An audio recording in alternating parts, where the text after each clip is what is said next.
Hola, buen día.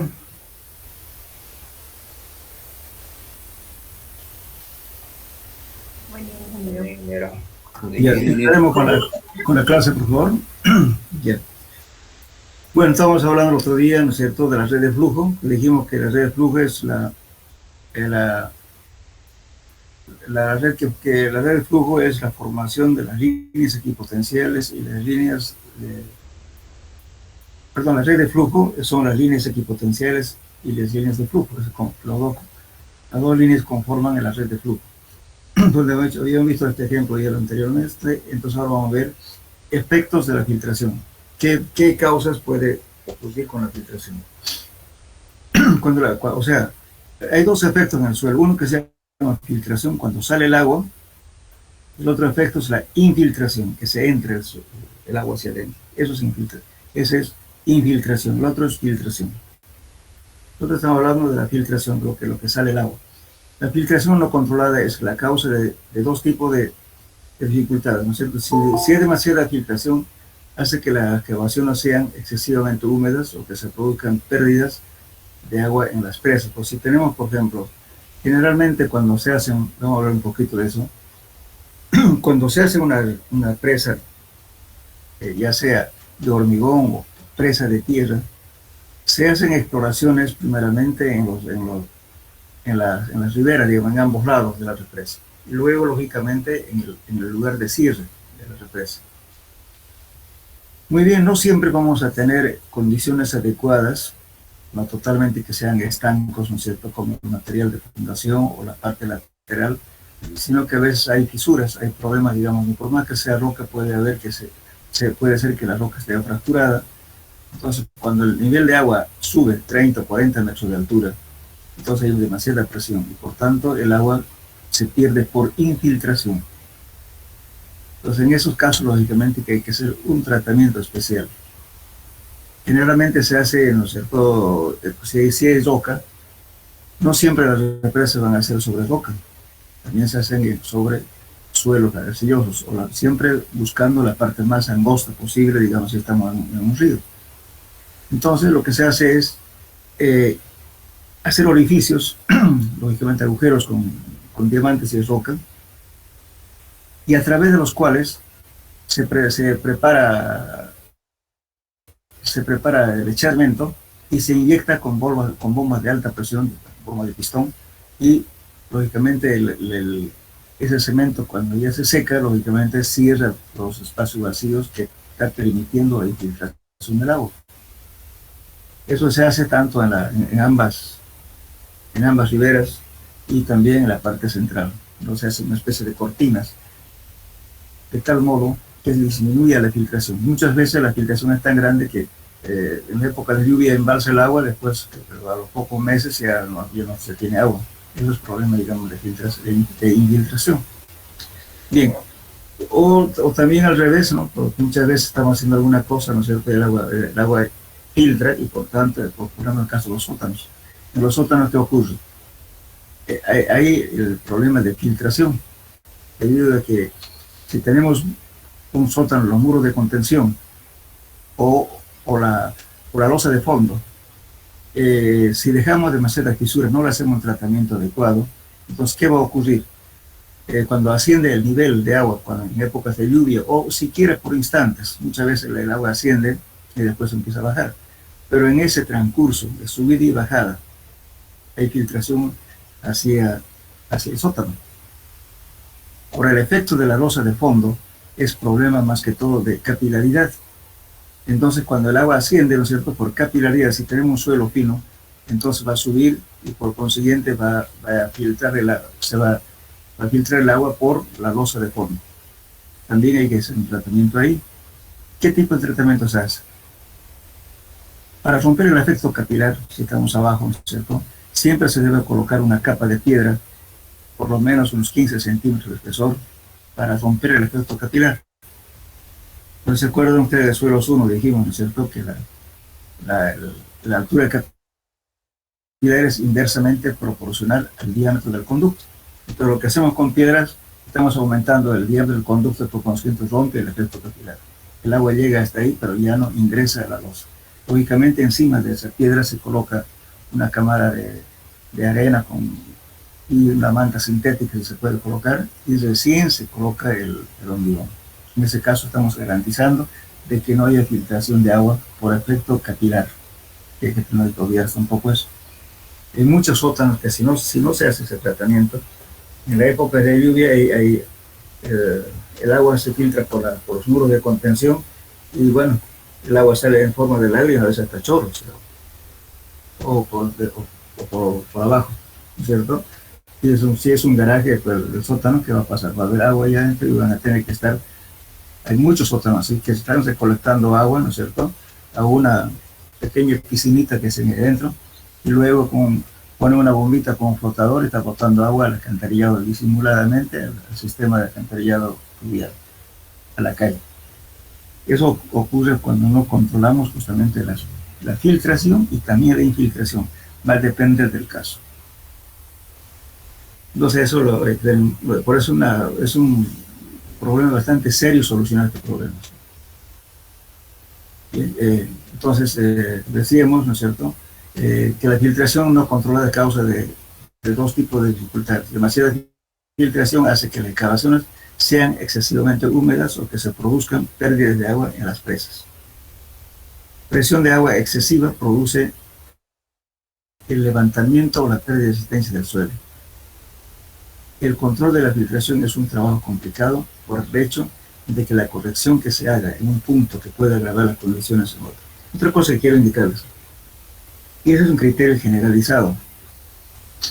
Muchas veces resulta que van a hacer una cimentación, supongamos, fundaciones corridas de hormigón armado, o zapatas que van a colocar ahí.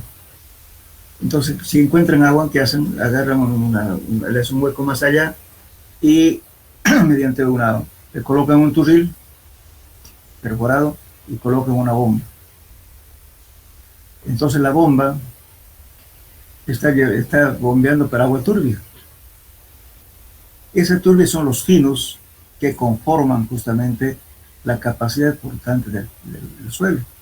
Si le estamos arrastrando los finos, entonces los finos que quedan, el suelo inestable, va a bajar su resistencia.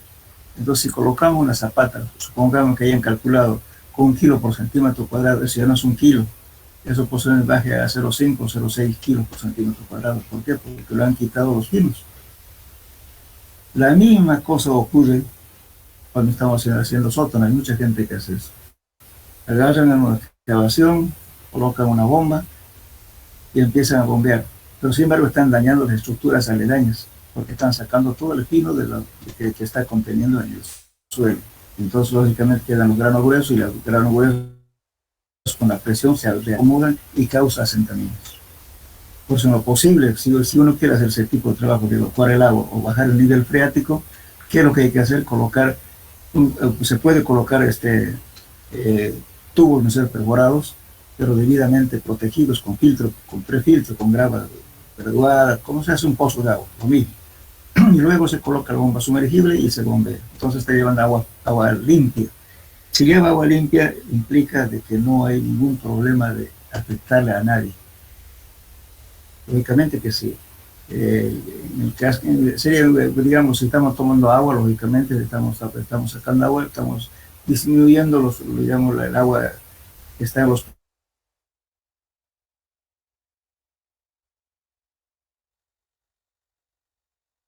poros.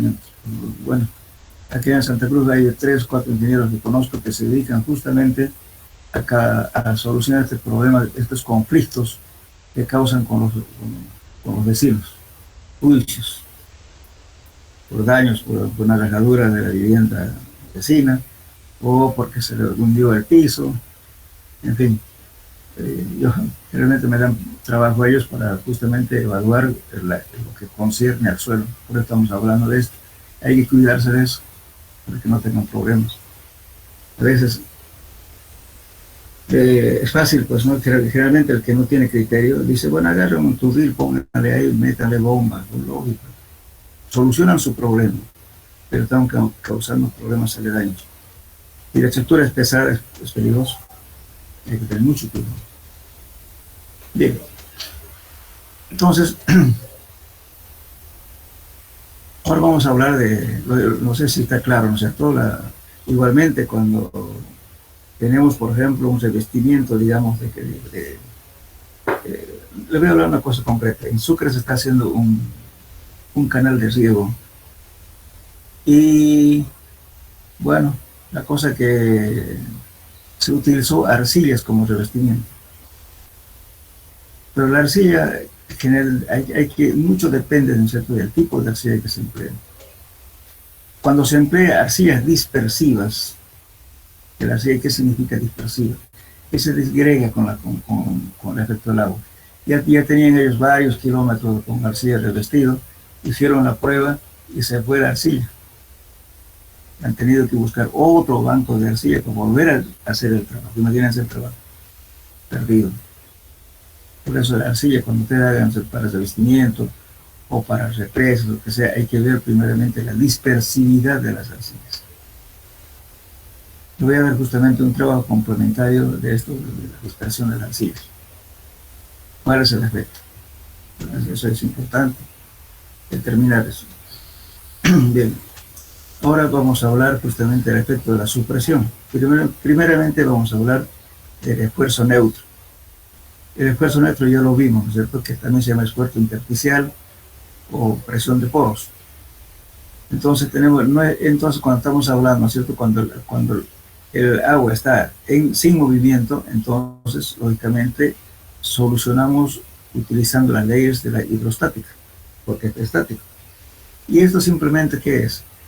O sea, la presión neutra no es más que el peso específico del agua multiplicado por una altura cualquiera, por delta Z. Pero sin embargo, cuando el agua está ya en movimiento, hay que calcular por la red de flujo. Entonces, ¿qué va a ser? U va a ser igual a que la presión neutra, va a ser igual al peso específico del agua, multiplicado por la diferencia de alturas. H, altura 1 menos altura 2. Entonces, este mismo concepto se lleva a esta cosa, fíjense. Por ejemplo, antes que veamos esto, es importante hablar de lo que se llama la supresión. La supresión es una carga concentrada que empuja de arriba hacia abajo. Cuando se calcula un puente, no siempre el puente, por ejemplo, muchas veces lo van a ver en el río Piraí, en todos los puentes, a veces se colocan los pilotes, a veces no es necesario colocar los pilotes. Pero sin embargo, la fuerza de la supresión es bien grande y por consiguiente a veces es necesario colocar pilotes para anclar el empuje del agua. No siempre solamente, digamos, la carga que se le va a colocar por la superestructura del puente. sino también por el empuje del agua, que eso es importantísimo. Muchos puentes se caen por eso.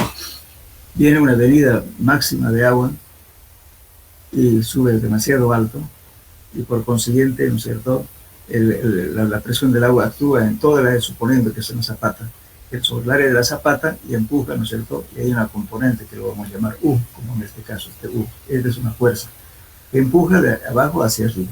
Si esta fuerza es más grande que la carga que le estamos colocando, lógicamente que el puente se va a levantar, y luego viene el empuje del agua y se cae el puente.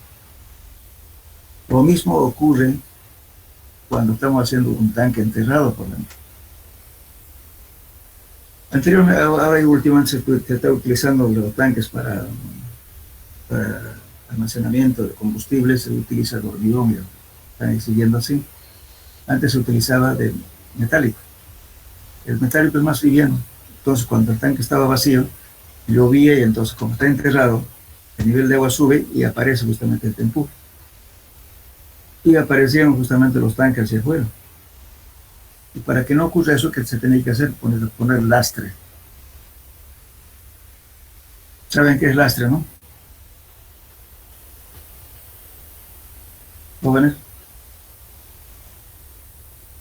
¿qué es un lastre? Hola. Hola, hola, ¿me escuchan? Disculpe. Piedra de mala calidad. Hola. Hola, hola. Sí, sí. Una piedra de mala calidad o algo desquebrajado. El lastre sabe que, pues, por ejemplo, digamos, si algo flota, usted tiene que colocar un peso de tal modo que contrarreste ese empuje. Entonces, generalmente los tanques llevaban lastre, ya sea de pilotes o en su defecto una viga. Esa viga que se entierra se llama muerto. Se coloca un muerto. Puede ser eso, no siempre de hormigón, puede ser también de madera. Entonces lo amarran, ¿no es cierto? Eso impide de que el elemento, que en este caso el tanque, ascienda para arriba. En tuberías también, cuando hay ascensión de niveles de agua, hay que colocar lastre. El lastre significa que, como le digo, si no estamos hablando de tubito de agua potable, estamos hablando de tubos de gran diámetro, que llevan aguas servidas, o tubos de gas, una serie de cosas, así que son tubos de grandes diámetros.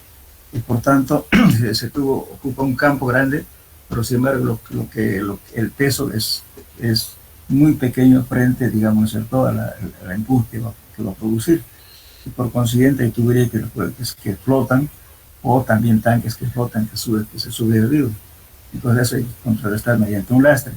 Entonces hay que calcular, ¿no es cierto?, cuánto es su empuje, y luego hay que colocar un peso de tal modo que contrarreste, o si no lo produzca nada, el empuje que se puede causar el agua. Como ilustración les voy a comentar dos casos. Por ejemplo, alguien conoce la laguna de tratamiento de aguas servidas del API, que lo llaman en la refinería de Palmasola, es del Bell. Todo el mundo conoce la refinería, ¿verdad? Eso tiene, cuando están haciendo un tratamiento justamente de combustible, todo lo demás, se usa bastante agua. Y por tanto, hay una piscina grande. Esa piscina, lógicamente, bueno, aparentemente el suelo es bueno, pero sin embargo tiene estratos lenticulares permeables. Como en este caso, por ejemplo, que estamos viendo aquí puede ser roca, pero sin embargo tiene intermedio en los pliegues, son estratos lenticulares. Si yo tengo una ladera aquí, me empuja, y bueno, cualquier estructura que aquí me va, entonces va a estar, digamos, empuje, porque esta agua que hay, esta columna de agua que acaba a producir empuje, y por tanto la estructura puede levantarse. En ese caso ocurre lo mismo allá. Igualmente en Urubó tenemos estratos lenticulares permeables. Entonces, si yo pongo algo acá, produce un empuje. Entonces, ¿qué se hizo en esa piscina? Todo el mundo criticaba, ¿no?, al inicio, porque dijeron, bueno, ¿para qué le están poniendo pilotes si es una piscina? Pero los pilotes no era para poder soportar el peso de la piscina, sino era justamente para soportar empuje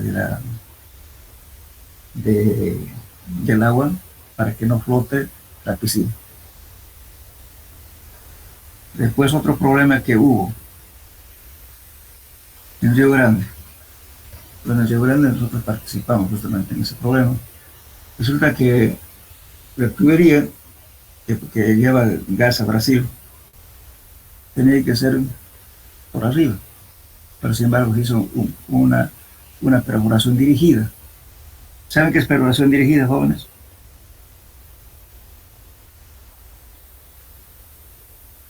Si no saben, me dicen para que yo la aclare. ¿Saben qué es una perforación dirigida? No, ingeniero. Ya.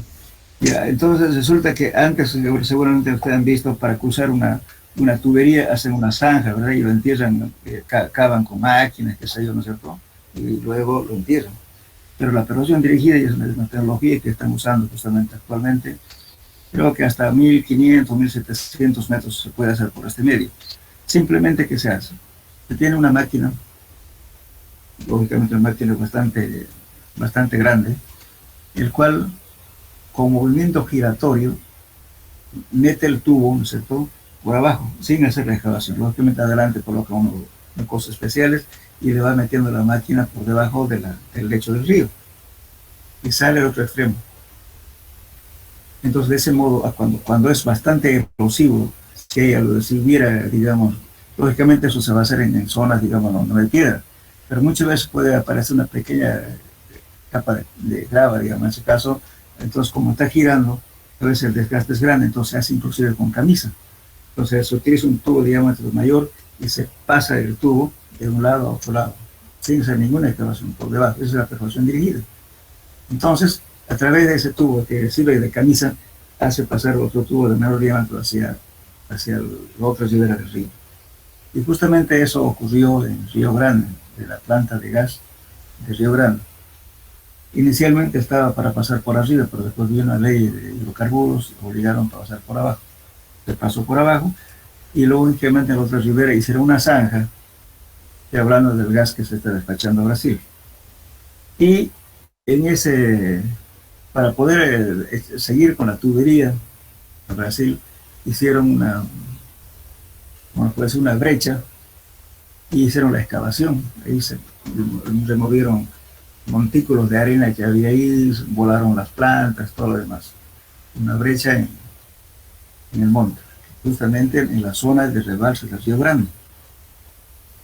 Bueno, una vez que hicieron eso, bueno, colocaron los tubos, tranquilo, empezaron a bombear gas, pero al tiempo hubo una inundación y se dieron cuenta de que los tubos ya estaban casi en la superficie, el empuje de la supresión era grande, que lo estaba levantando toda la tubería. Entonces fue una alarma muy grande. Imagínense que reviente el tubo, causa daño ecológico, accidentes, incumplimiento en los contratos porque tienen, por incumplir, por no producir, llevarles gas, tienen tanta plata por día, tienen una pérdida grande. Entonces tuvo que hacer un estudio justamente de cómo mitigar ese problema para que no ocurra. Entonces, lógicamente, ¿qué se hizo? O sea, todo el desmonte que se había hecho, más los montículos que volaron por ahí para tirar la tubería. Entonces, se llegó a la conclusión de que tenían que reponer, se colocó lastres justamente en las tuberías para que no suba más el tubo, porque no podían cortar nada. Y luego lo que se hizo, reponer con la cantidad de arena que habían puesto, más o menos dejarlo como estaba antes, digamos, del tendido de tubería.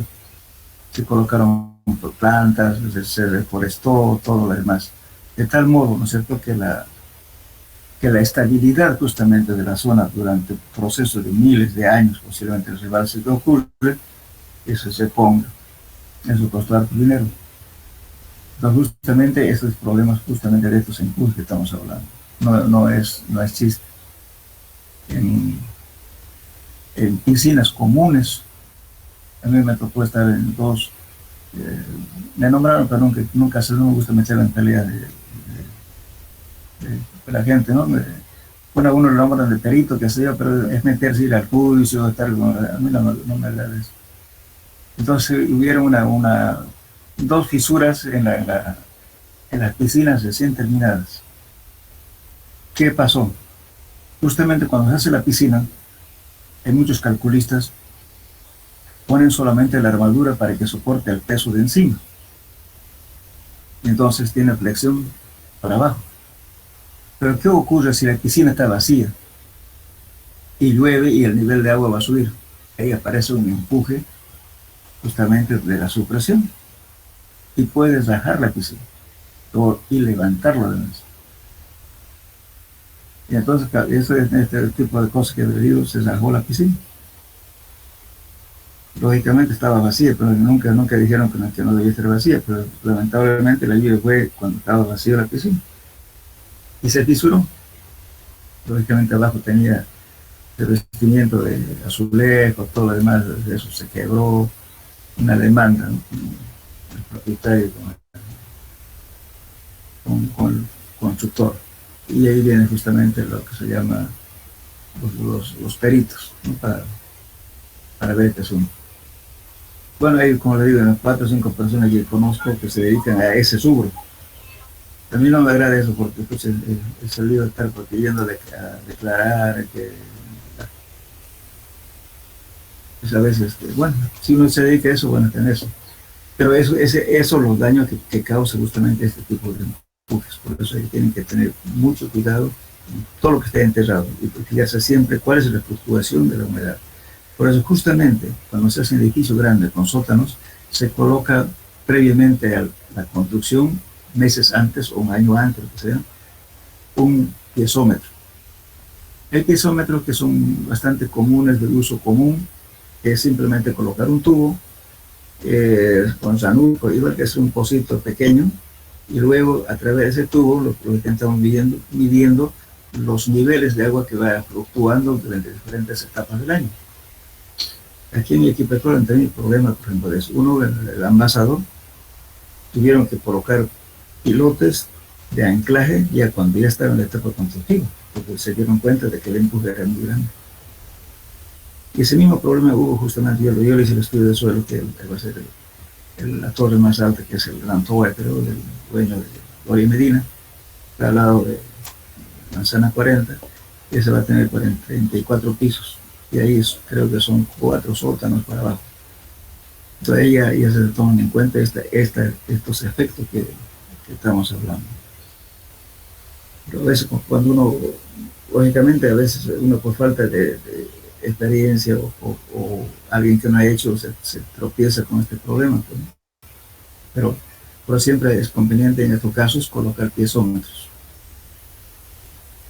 Bien, entonces continuando con el tema, no sé si está la ilustración hecha, pero cuando hacemos, por ejemplo, esto aquí, no es más, fíjense, este U es una carga puntual. Esto ya ustedes ya lo conocen, ¿no es cierto? Es la presión neutra. Eso es presión multiplicado por una altura cualquiera. Cuando está en movimiento, lógicamente, ¿qué pasa? Cuando está con contacto con agua, con granos del suelo, entonces, lógicamente, si ustedes, esta formulita sale de allá, pero estamos muy en el suelo, uno se ve, a ver, voy a tratar de proceder para que lo vean, ¿de dónde viene eso?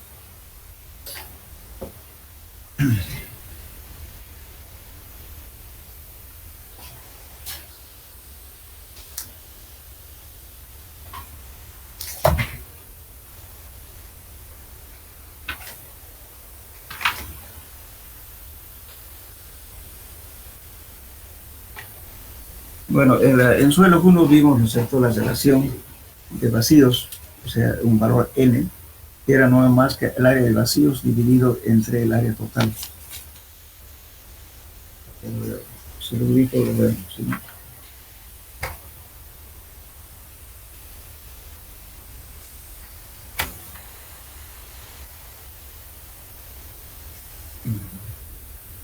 Voy a retroceder un poquito, por favor, para que lo veamos de dónde viene esto.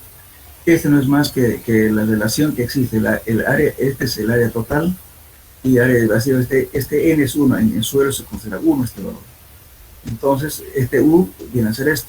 Entonces, ¿qué significa? El n al final va a ser 1, porque en el suelo se pondrá 1. Entonces, esto va a ser gamma del suelo, peso específico del suelo multiplicado por h por la altura total menos la altura en la cual asciende el agua. Todo esto multiplicado por el área de contacto. Por eso, fíjense, esto está el peso específico del. Esto viene, o sea, hablando de unidades. Este es kilos por metro cúbico, por metro y el que da metro cuadrado.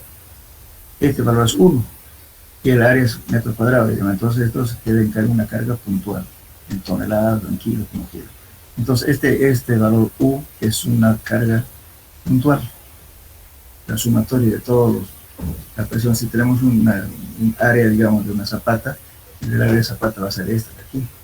Esta es la altura máxima a la cual asciende el agua. Entonces, cuando este asciende alto, lógicamente hay una supresión bastante grande.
Bueno, de aquí, fíjense, dijimos, ¿cierto?, que aquí teníamos la presión total y la presión efectiva, que la presión efectiva era justamente debido a, bueno, o sea, la presión total era la presión efectiva más la presión neutra. Pero este era el área de vacíos, fíjense, lo que vimos, un ejemplo en esto, de aquí. Entonces, este área es el área total, que está actuando a su vez sobre 2, a su vez sobre 2, entonces está actuando el área de vacíos. Y el área total es este A de aquí. Entonces, de aquí, justamente, estamos considerando este valor. Entonces, si lo dividimos a todo por A, nos ha quedado esta ecuación. La presión total era igual a la presión efectiva más la presión neutra, multiplicado por esta relación de AB, que es área de vacío sobre área total. Pero entonces, esto le llamamos N, es este valor de aquí.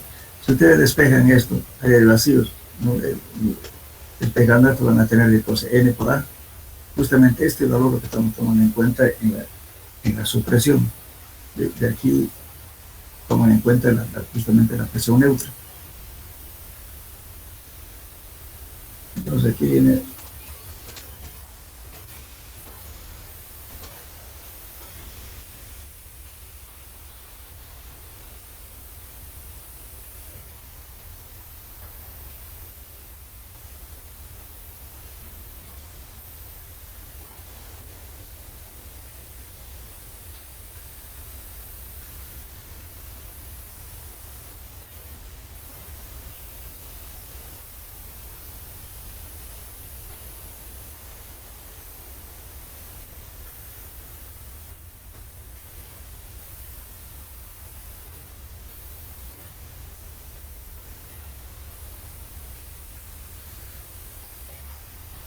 Bueno, estamos hablando de aquí. Entonces, este es el valor binario. Entonces, por eso esto, en cálculo ya esto se considera 1. Entonces, nos va a dar gamma del agua multiplicado por H, la altura total menos la altura de ondulación del agua, multiplicado por el área. Por eso mismo nos da esto una carga puntual, considerando esto. Entonces, la supresión es una carga puntual que en realidad es la presión que está actuando en todo el área. Si multiplicamos esa presión por el área total de la estructura, nos da una carga puntual. Esta es entonces la supresión. Ya, ahora, otro caso se puede ocurrir también, por ejemplo, en la supresión, no solamente en estos casos, en un río, digamos, podemos también, si tenemos una estructura, por ejemplo, como en este caso, en roca, pero que las rocas tengan esta conformación, ¿no es cierto? Todo esto es roca, pero sin embargo tienen estratos denticulares, ¿no es cierto? Permeables, el cual, si tengo una ladera aquí, lógicamente de una tracción, y eso es lo que va a actuar en el levantamiento de la estructura. Entonces, si eso lo podemos calcular, si este empuje de aquí, la sumatoria de todas las presiones que actúan, voy a tener en esta fuerza que es el empuje. Si ese empuje de la estructura es menor, lógicamente, la estructura se va a levantar.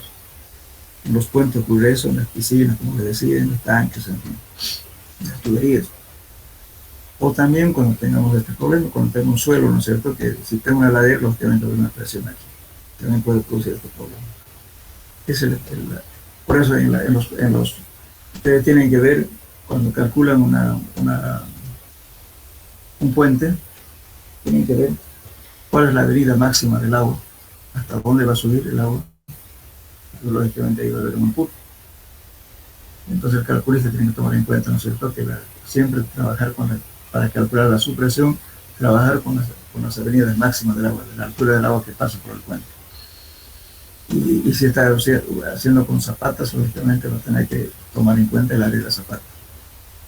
Por eso muchas veces en los ríos, los puentes, la mayor parte están hechos con pilotes, debido justamente a que, más que todo por el problema de la supresión. Eso de los duros, por ejemplo, tenemos una gran cantidad de grava. Entonces en ese caso te va a pasar suelo permeable. El suelo va a aguantar para compresión, pero no va a aguantar la supresión porque la estructura lo levanta la misma estructura que estamos haciendo en este caso, la zapata. Que sea más grande la zapata, mayor presión, mayor empuje. Entonces, por eso está diciendo, cuando la supresión en la base de una estructura excede al peso de la misma y las cargas que soporta, la estructura se levantará. Ejemplo, como decíamos, un tanque vacío de hormigón para hacer alimentación de la planta de tratamiento de agua puede ser levantado por la fuerza de la supresión. Eso es lo que ocurre. Por eso es importante ver, por ejemplo, en el estudio del suelo. Ahora, también otro caso, ¿no? que algunas veces uno, cuando ve un perfil de un suelo, lógicamente lo puede encontrar usted a 4 o 5 metros de arcilla y encima de la arena. Pero dice, bueno, el agua no pasa nada, no hay agua. Pero hay que esperar de que cuando hay una lluvia intensa, entonces la arcilla sirve como una manta impermeable, no deja que el agua se infiltre rápidamente. Entonces en ese instante el agua asciende hasta arriba. Entonces en ese momento la ascensión del agua aparece ese empuje y puede causar problemas en las estructuras. Especialmente cuando estamos hablando como el caso de las piscinas, de tuberías, zapatas, ¿no es cierto?, que estén sometidas a ese tipo de esfuerzos. Bueno, ahora vamos a ver el levantamiento y agitación de un suelo. La supresión se desarrolla dentro de la masa de un suelo en forma análoga a lo que ocurre entre el suelo y la estructura. Aquí vamos a ver lo siguiente. Debido a que las áreas de contacto entre los granos del suelo son muy pequeñas, la razón de n es 1, pues estamos considerando que el suelo es 1. Y la fuerza de supresión viene a ser cosa. Simplemente U es igual a qué? A la presión neutra, que en este caso va a ser gamma del agua, multiplicado por H menos Z, por A. Entonces eso es lo que tenemos realmente en esta ecuación de aquí. Este es 1. Entonces va a ser simplemente presión neutra, es U que lo estoy mostrando, va a ser simplemente el gamma del agua, H menos Z por el área de contacto.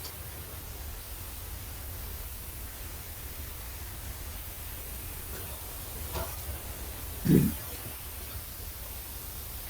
Lógicamente, ¿qué ocurriría, por ejemplo, cuando esta, pues, si el área de contacto es igual, pues voy a hallar que la fuerza, ¿no es cierto?, en este caso, de esta supresión. Si el peso de la estructura es igual a la supresión, entonces, ¿qué va a ocurrir? Este es un caso inestable. Pero que lo que comúnmente hacemos, ¿no es cierto? Esta presión va a ser sigma igual a U. Si es cierto, si esta presión es de esperar que esta presión sea siempre mayor, o sea, que el peso, digamos, de la estructura siempre mayor que el empuje que va a producir, en ese caso está estable. Pero si está igual, es inestable. Entonces siempre hay que considerar de que el empuje de la estructura, perdón, el peso de la estructura siempre tiene que ser mayor al empuje, a la presión neutra. Bien, si el área es suficientemente grande, cualquier exceso de presión del agua causará la masa superadyacente del suelo y el agua levantarse. Este proceso se llama levantamiento, como el caso de una arcilla sobre la capa de arena. Sigma igual a U. El suelo se expansionará con una reducción de vacío y el caso por una vejiga. Lo que estamos viendo ahora, no estamos refiriendo a este caso. También puede ocurrir este caso. Fíjense, aquí ¿qué está pasando? Estamos haciendo una analogía. Supongamos que hubiera un cerro, pero sin embargo, si demostraron esto, ¿no es cierto? Aquí hay una columna de agua y lógicamente el agua entra por acá. Aquí hay una arena, ¿no es cierto? Una arcilla, supongamos, por último, ¿no es cierto? Pero, o una arena bien compacta. Pero ahí es todo el caso. Ahora, si el agua entra aquí, lógicamente esto, con el tiempo se va acrecentando, se transforma como si fuera una vejiga, como un globo que estamos inflando. Entonces, si esta vejiga se hace grande, lógicamente que la presión del agua que está empujando de acá va a hacer que esto explote. En ese caso, bueno, la falla total de cualquier estructura que estuviera, entonces va a causar un problema. Entonces vamos a ver ahora, utilizando esto aquí, vamos a llamarle la altura delta H. Esta es la altura del agua y esta es la altura del suelo. Entonces, si nos vamos a esta ecuación, fíjense, a esto. Aquí estamos diciendo que U es igual a la gamma del agua, estamos diciendo que es la altura el peso específico del agua multiplicado por la altura del agua más la altura del suelo más el incremento de altura. Entonces todo esto vamos a obtener esta ecuación y luego hacemos esta igualdad que sigma, no debido al peso de la estructura, va a ser igual a la presión neutra. En ese caso, reemplazamos esta misma ecuación con esta igualdad, vamos a llegar a esta ecuación. El gamma del suelo, pues el gamma del suelo menos gamma del agua sobre gamma del agua. Esto se llama la gradiente crítica y justamente sale de esta figura. Estamos tomando en cuenta el gamma del agua, ¿no es cierto? Esta es la altura total del H, la altura del agua y la altura del suelo. Haciendo las ecuaciones, llegamos a este valor, a esto. Esto es gamma del suelo menos gamma del agua sobre gamma del agua. Esto generalmente está indicando, ¿cierto?, que para arena saturada este valor lo podemos aproximar a 2000 kilos por metro cúbico. Y el peso específico del agua, que es este de aquí, lo tomamos a 1, que es igual a 1000 kilos por metro cúbico. Y en ese caso, ¿no es cierto?, entonces la gradiente crítica va a ser 1. Ahora, cuando este gradiente crítica es mayor a 1, entonces ocurre una forma de ebullición, es decir, en ese caso, fíjense, y igual a 1, esto ocurre para filtración ascendente para flujo en una superficie libre, inclinada, el I es menor.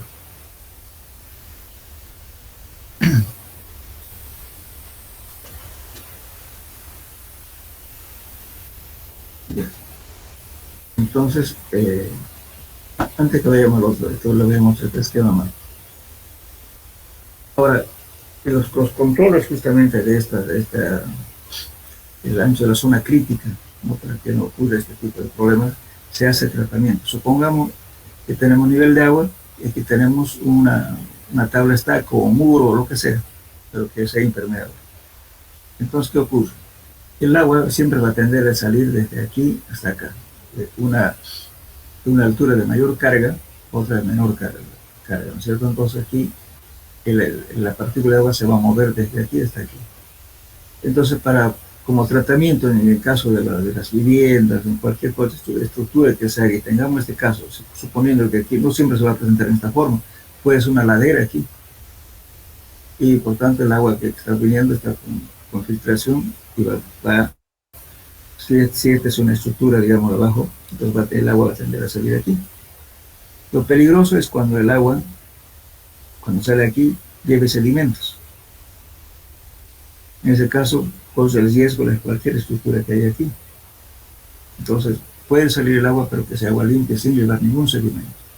Y para eso justamente una formulita que dio Terzaghi dice lo siguiente: el tratamiento que se debe cuidar es que tiene que ser mínimamente en una longitud de medios. Este D puede ser la cimentación impermeable, o puede ser una cortina, lo que sea. Ese es D. Entonces, mínimamente para que el agua no acarree espinos, entonces hay que hacer un tratamiento aquí a una longitud de D medios. Entonces, ¿cómo se hace el tratamiento? Simplemente hay que colocar una grava graduada, una manta geotextil y encima otra vez grava. Entonces el agua sale limpia, no lleva ningún sedimento. En ese caso, toda la estructura que está de este lado queda estable. Pero si no hacemos esto, entonces ¿qué va a pasar? El sedimento se va a ir yendo, ¿no es cierto? Entonces aquí queda el esqueleto grueso y por tanto este suelo va a ser inestable. Después del peligro de la estructura.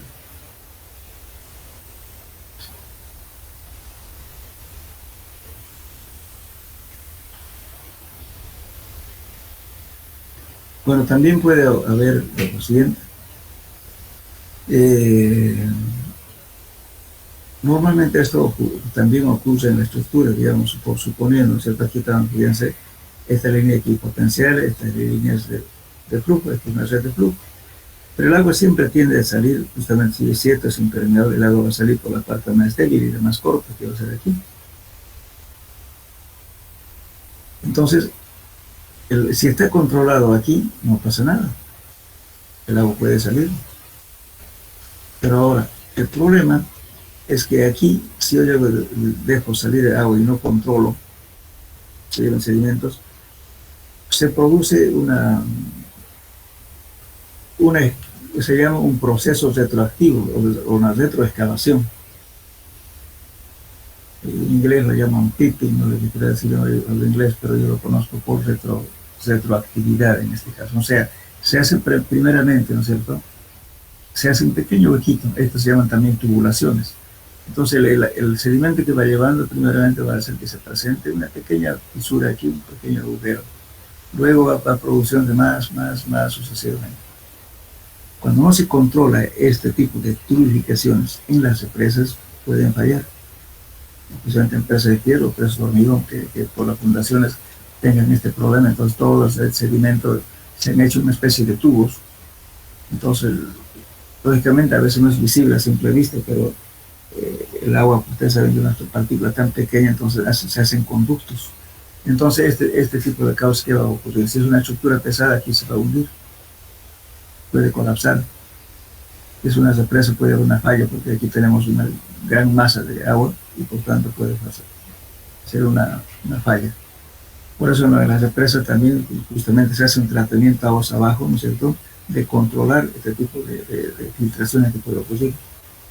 Si no, podría ocurrir este tipo de tubificación y bueno, es una falla total. A veces ocurre en las represas inclusive tubificaciones en la estructura misma del cierre de la represa. Eso hay que cuidar.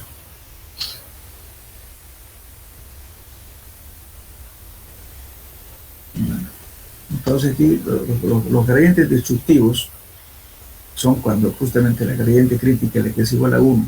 Cuando es mayor a 1, entonces se llaman gradientes destructivos. Lo recalculamos aquí por esta fórmula. Esa es la gradiente crítica. Si en caso de que fuera mayor a 1, entonces quiere decir gradiente crítica.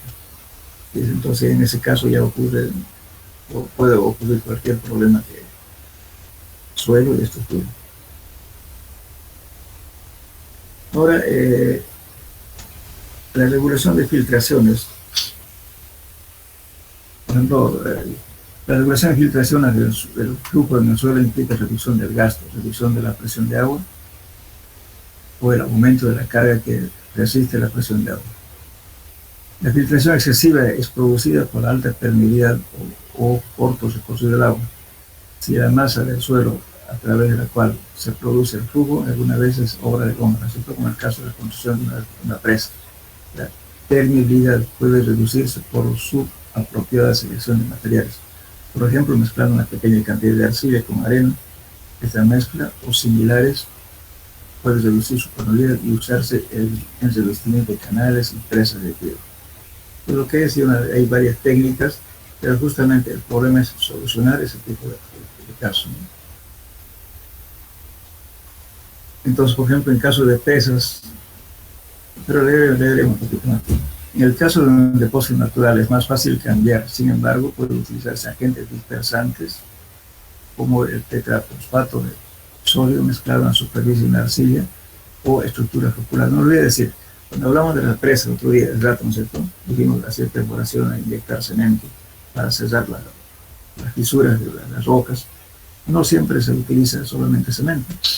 Un aceite tetrafloculado se echa un dispersante para que la arcilla se convierta como si tuviera líquido viscoso, y eso se le inyecta justamente mediante una bomba de alta presión para que cierre los poros. O en su defecto, una lechada de cemento. Entonces, por otra forma de control de filtración, alargar el recorrido del tubo, ¿no? En la presa se puede colocar un núcleo de materia impermeable. Por ejemplo, no sé si tengo aquí un ejemplo. Aquí. Vamos a hablar lo que ha hecho Sabopat, por ejemplo. Sabopat simplemente ha hecho este tipo de núcleo, porque han hecho sus lagunas de oxidación en la villa 1 de Mayo, después aquí en el parque industrial. Entonces, se han hecho unas represas de este tipo y el apoyo puede ser otro material. No me acuerdo qué material, pero podemos poner inclusive arena aquí, no pasa nada, ¿no? Y esto sí es el material que tiene que dar la impermeabilidad. Y el suelo de cimentación también puede ser cualquier material, no siempre vamos a encontrar arcilla. Entonces, si el suelo es permeable, entonces se coloca una manta impermeable, generalmente se coloca arcilla debidamente compactada. ¿Conocen ustedes el vertedero de residuos sólidos? El basurero. Hola. Lo que pasa, por ejemplo, en el vertedero de residuos sólidos se coloca esto. Lógicamente, no esto, pero sí en la base. Ahora, por ejemplo, en el vertedero nuevo están en proceso justamente de compactación. Sí, sería bueno ir a visitar, especialmente qué están haciendo. Entonces, pese que el lugar donde están haciendo el vertedero es un suelo limo arcilloso, pero sin embargo han hecho la compactación y encima se está colocando justamente esta capa de arcilla debidamente compactado, de baja permeabilidad, para que el agua no se infiltre y contamine los acuíferos. Entonces esto hay que controlar. Hay que hacer ensayos de que, 1, de permeabilidad, 2, de compactación. Entonces tiene que estar debidamente compactado a la densidad máxima para que este no deje pasar el suelo. Además de eso, le colocan una manta más encima aquí, para que los lixiviados no vayan a dañar para que entre el agua contaminada y contamine los acuíferos. También cuando se hace un estudio para el vertedero de residuos sólidos, No es nomás el agujerito ahí, no es así. Hay que hacer, por ejemplo, cuando si alguna vez le toca a usted hacer un estudio de suelo para vertederos, ¿qué se hace? Primeramente hay que ver el tipo de suelo, la permeabilidad, ¿no? La clasificación de suelos es arena, limo, arcilla, etc. Luego determina las relaciones gravimétricas.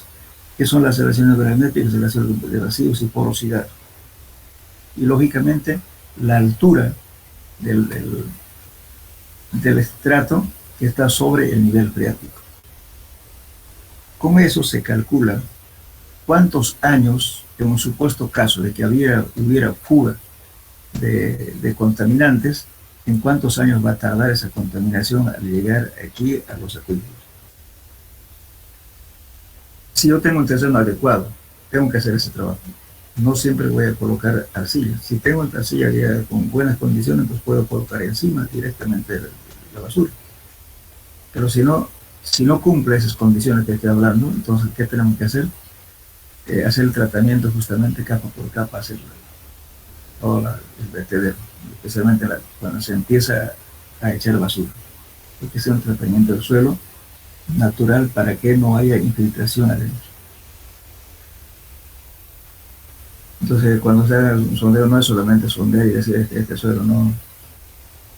Eso, si ustedes revisan las normas en NORCA, está justamente el tratamiento de residuos sólidos, cómo se puede escoger un lugar que sea apto para vertedero, no cualquier zona. Bien. Ahora, lógicamente las presas, como decía, ¿no es cierto? Aquí tenemos una presa que no impide que el agua salga, pero aquí tenemos un estrato permeable. Y también podemos hacer de esta forma también. Su núcleo no necesariamente este material tiene que ser arcilla, puede ser cualquier material.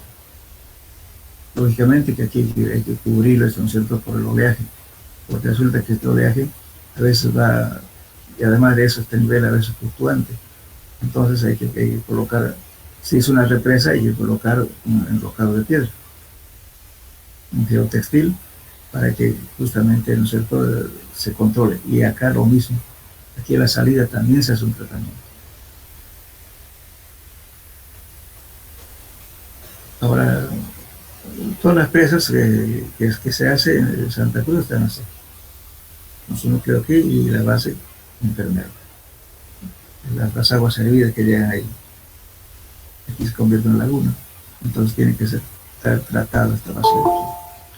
Y este tipo de cosas no solamente en Santa Cruz, pues ustedes saben que ya las ciudades grandes como Montero, otras ciudades tienen que hacer justamente sus lagunas de oxidación. Bien, ahora también podemos hablar de la cimentación de presas, una zanja de impermeabilización, una pantalla impermeable hasta el estrato impermeable profundo.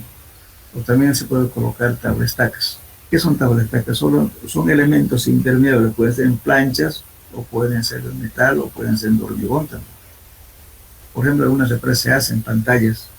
En la laguna que tiene una laguna de pesca cerca del río, como de La Guardia, tiene una lagunita de caza y pesca, interesante. ¿Cómo se hizo? Justamente aguas abajo se colocó una pantalla de hormigón para evitar justamente porque allá el estrato no era impermeable, era permeable. Se colocó una capa de arcilla encima, también en el núcleo, el cierre también, pero por seguridad se colocó una pantalla de un poco espesor, no tampoco grande, de una zanja, ¿no? Si mal no recuerdo que eran 2 o 3 metros de profundidad, y ahí se coloca una pantalla de hormigón. No requiere que sea armado, simplemente masa de hormigón.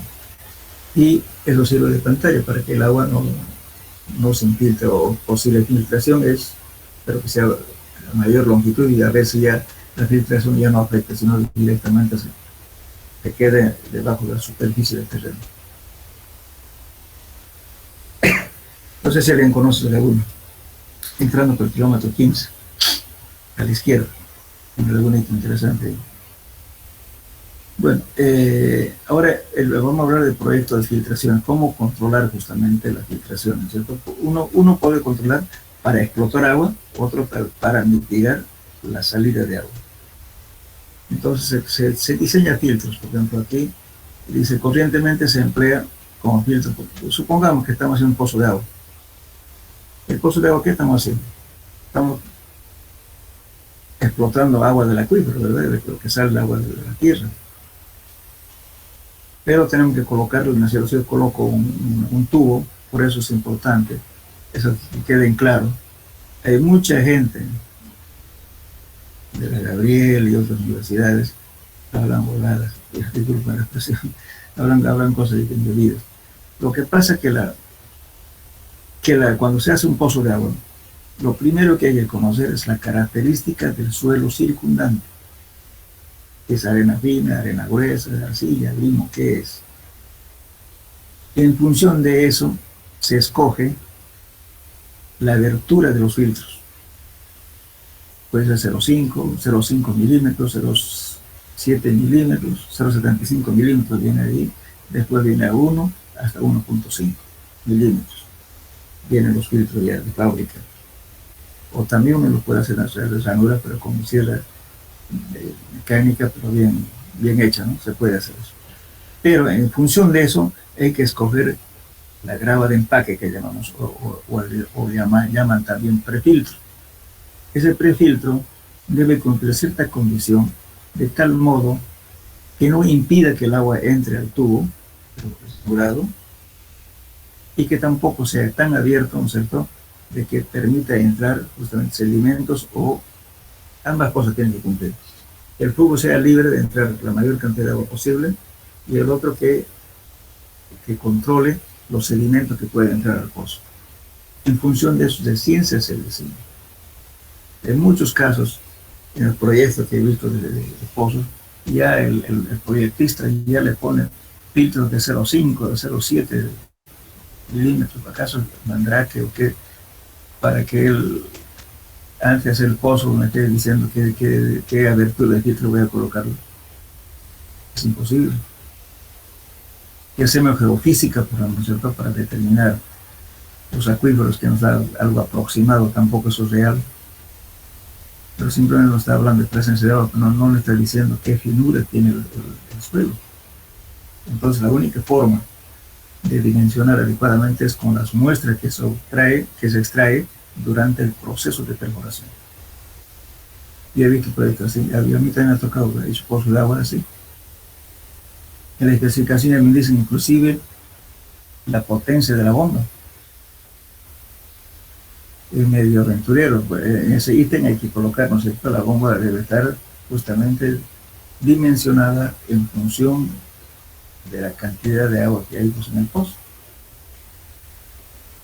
Entonces, ¿para qué voy a poner una bomba, super bomba, si voy a sacar poca agua? Voy a gastar energía y por tanto el agua que voy a vender es más caro. Entonces, por eso eso se escoge también en función de lo que uno encuentra las aguas. Y por más que hagamos geofísica, pues repito, no podemos saber con antelación la cantidad de agua que voy a sacar. Eso es después de hacer el pozo de estudio. Por eso hay muchas variantes aquí, a veces cuando hay una licitación de pozos, bueno, son cosas, digamos, que sale de lo técnico, ¿no? A veces están haciendo, como decirlo, están gastando más plata de lo debido, porque no están haciendo lo que tienen que hacer, porque eso después del estudio, el pozo de estudios de ciencia, se puede diseñar definitivamente qué es lo que vamos a hacer. Bien, entonces cuando hablamos de proyectos de prefiltro, estamos justamente dimensionando esto. Por ejemplo, dice aquí, un filtro o un filtro protector es cualquier material poroso cuyos huecos sean suficientemente pequeños para impedir el elevarse del suelo hacia adentro del desagüe, o dren suficientemente permeable, para que ofrezca poca resistencia a la filtración, y además un filtro debe ser de tal forma que no permite el acarreo de pino, que es lo que le digo. Este mismo proceso, cuando hacemos sótanos, estamos haciendo, y el nivel está arriba, le estamos sacando, repito, ¿no es cierto?, el agua de la parte lateral de la obra vecina, donde hay construcciones, y estamos justamente desestabilizando su suelo de fundación, Entonces podemos tener problemas, ya hubo problemas serios.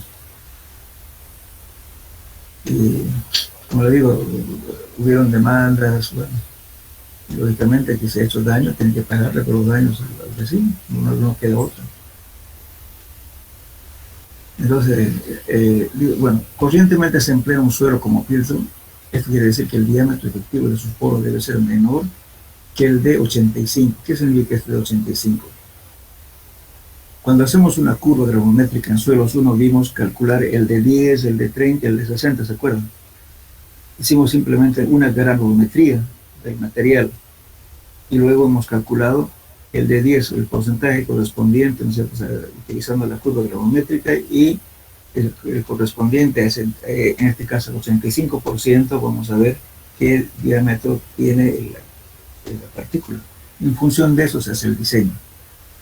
Entonces, por ejemplo, aquí dice, corrientemente se emplea un suelo como filtro. Esto quiere decir que el diámetro efectivo de sus poros, lo que hemos hablado en suelo 1, el diámetro efectivo de Hassen, ¿se acuerdan?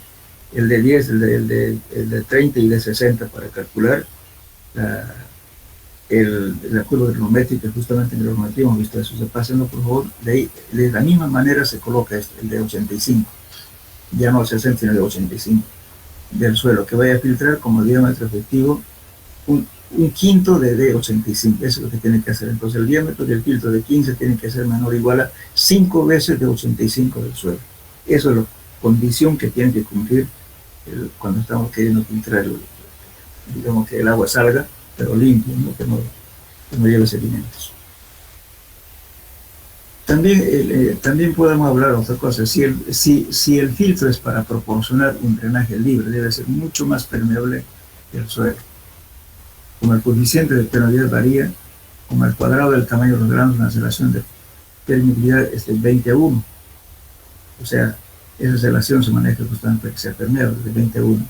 Se puede obtener la siguiente relación. Ahora, el D15 en este caso va a ser ¿qué cosa? Fíjense, el D15 va a ser mayor o igual que 5 veces de 15. O sea, uno es para que entre, otro para que salga, ¿no es cierto? Si está usando el suelo como filtro o está usando más bien el prefiltro para que el agua salga del lugar o ingrese al lugar, digamos, ¿cierto? Que no, sin contaminantes. Entonces, esta es una curva ideal. La curva ideal, lógicamente, esta curva vamos a obtener y lo ideal es que nuestro material vaya por acá, en esta faja. Este es el suelo que tenemos que filtrar. Entonces, estas condiciones tienen que cumplir. Por eso es importante hacer una granulometría en los lugares donde se va a hacer colocar los filtros, saber qué tipo de suelo, cuál es su diámetro efectivo. Con una granulometría de 100 se diseña. Lógicamente, generalmente, pero en estos casos, en forma digamos, práctica, casi nadie es eso, excepto cuando son pozos grandes, cuando exigen los supervisores, en fin. Pero la mayoría, en algunos casos, los supervisores no saben ni cómo se hace un pozo. Para que no parezca plagio en el pliego de especificaciones cuando invitan, están haciendo inclusive al revés. Primero están colocando el filtro, después recién colocan el tubo conductor. Es un proceso al revés. Por eso en suelo 1 yo le dije cómo se hace un pozo, qué secuencia. Eso seguramente le van a decir en hidráulica, hidrología, no sé, pero es importante saber primeramente paso a paso. Algunos ponen volcán. Antes de perforar ya están hablando de qué filtro va a colocar. Y eso es una relación.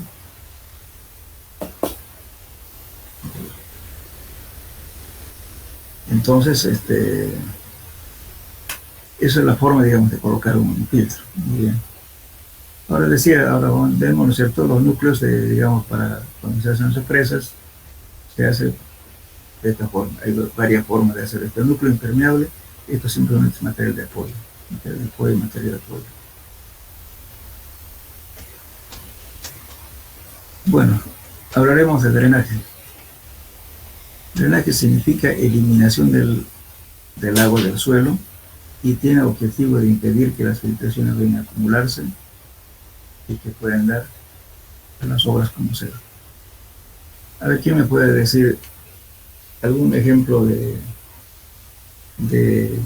un sistema de drenaje en nuestro medio?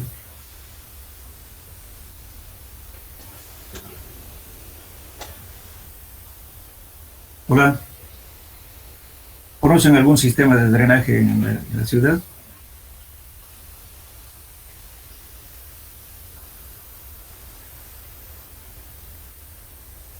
Primero definiremos entonces, ¿qué significa drenaje? Drenaje significa eliminación del agua del suelo y tiene objetivo de impedir que las filtraciones vayan a acumularse y que puedan dañar las obras como ser. Agua acumulada dentro de la excavación produce dificultad y riesgo. El drenaje mejora las propiedades físicas, del suelo en lo que se refiere al aumento de la resistencia o reducción a la compresibilidad. También se emplea en el drenaje para reducir la presión del agua en el suelo. Ahora hay diferentes sistemas de drenaje. Por ejemplo, para proyectar un sistema de drenaje dependerá de las características del suelo para drenar, además del lapso durante el cual debe operar un sistema de drenaje y del nivel de agua subterránea. Los drenajes temporales se instalan durante la construcción, deben interferir lo menos posible con los trabajos de ejecución y deben ser efectivos durante el tiempo que se usa. Bueno, le voy a dar un ejemplo. Supongamos que ustedes estuvieran haciendo un sótano. Bueno, resulta que el sótano va a estar a 5 metros y ustedes tienen agua a 3 metros. Tienen que bajar el nivel de agua a 2 metros. En ese caso, se colocan, les decía, ciertos tubos, se hacen pozos, con la misma característica de un pozo de agua, con filtro, con todo. Y a través del cual se coloca una bomba sumergible y vamos bajando el nivel freático, el nivel de agua. Vamos a bombear en forma continua, pero sacando agua limpia de tal modo que no llevemos sedimento de las zonas aledañas. Y por tanto, bajando ese nivel, entonces uno entra a trabajar tranquilamente hasta el nivel que uno quiere, hace la obra requerida y seguidamente, ¿no es cierto? Y una vez que termina ya la obra, lógicamente ya se saca toda ya no se bombea y lógicamente no importa qué nivel de agua ya haciendo, porque ya se ha hecho toda la parte, digamos, de ingeniería civil, como ser la losa de fondo, los muros de contención, en fin. Entonces ya no necesitamos seguir bombeando. Pero no se ha alterado nada. ¿Por qué? Porque no llevó seguimiento de los vecinos. Entonces es importante. Entonces, ese es un sistema de dren, pero justamente es un sistema de dren perentorio, ¿no es cierto? Porque justamente está durando solamente para la etapa constructiva. Pero si vamos a hacer un dren permanente, también podemos hacerlo, ¿no es cierto? Para que de tal modo que sea por mucho tiempo. También tenemos los canales, por ejemplo, los canales abiertos, que son los canales para drenaje de aguas de lluvia. Y también podemos hacer, si quieren, canales para que el agua, ¿no es cierto?, no se infiltre a un lugar y que nos dañe, entonces se puede captar agua mediante galerías filtrantes. Una serie de trabajos que se hace para justamente mitigar el problema de la acumulación de agua. Bien, entonces los drenajes temporales que se instalan durante la construcción deben ser lo menos posible con los trabajos de ejecución y deben ser efectivos durante el tiempo que se use. Ahora, vamos a ver ahora los tipos de drenes que hay. Los drenes permanentes deben ser eficaces a largo tiempo y requerir el mínimo de mantenimiento para disminuir el costo de operación. Bueno, aquí tenemos, por ejemplo, esta tablita que ven acá, es la clasificación de suelos, ¿no es cierto?, en función del tipo de suelo, cuáles son suelos que tienen mayor drenaje, característica de drenaje. Por ejemplo, si tenemos GW, eso significa grava bien graduado, su drenaje es excelente. GP, que grava mal graduado, también excelente. Ahora, si nos vamos a lo mínimo, SC, esa arena arcillosa, pobremente impermeable. Si nos vamos acá ya más, fíjense, si es L es impermeable, si es OL es arcilla orgánica, pobre, si es MH regular a pobre. O sea, sucesivamente vamos calificando, ¿no es cierto?, como suelos que por su drenaje. Porque también aquí es importante, supongamos que si están haciendo una cancha de fútbol abajo tienen arcilla. Bueno, si ustedes colocan plantas sobre la arcilla y cuando llueve seguramente van a esperar un mes para poder jugar de nuevo, ¿verdad?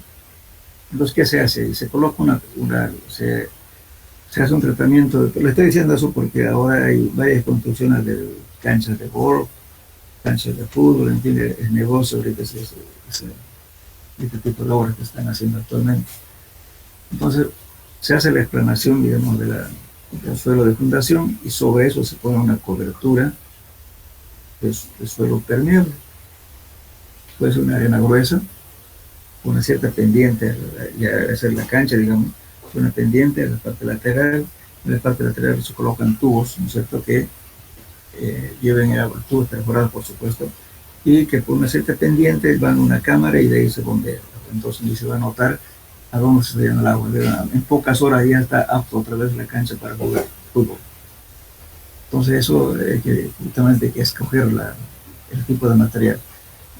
Cualquier tipo de material, señor, pero hay que hacer un tratamiento especial, como digo, si tuviera arcilla, bueno, pero hay que si es una cancha de fútbol, por ejemplo, vamos a tener que colocar un suelo permeable encima, después una capa vegetal, colocamos las plantas y listo, solucionar el problema.